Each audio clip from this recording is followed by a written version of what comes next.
Hello বন্ধুরা, কেমন আছেন সবাই? আজকে ঘুড়ি ওড়াচ্ছি আমরা। প্রচণ্ড রোদ। আজকে একটা স্পেশাল জিনিস, আমার দাদা মানে আমার ভাই ঘুড়ি ওড়াচ্ছে। সে বললো যে আজকে ছাদ বাগানের লেবু খাবে এবং তার মেয়েও আবদার করলো। সেইখানে আমি দুটি লেবু তুলে নিয়ে আসলাম গাছ থেকে, একটি ইন্ডিয়ান মৌসম্বি এবং ভিয়েতনামি মালটা 12 মাসি। খুব সুন্দর লেবুগুলো হয়েছে, দেখতে তো খুব ভালো লাগছে। তাই দাদা বললো যে আজকে এই ছাদের ওপর এসেছি, খাবো। তো সেই কারণে আমি লেবু দুটো নিয়ে আসলাম এবং কাটিং করলাম।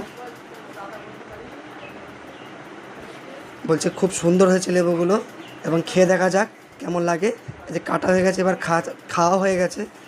বলছে যে হ্যাঁ, দারুণ মিষ্টি হয়েছে।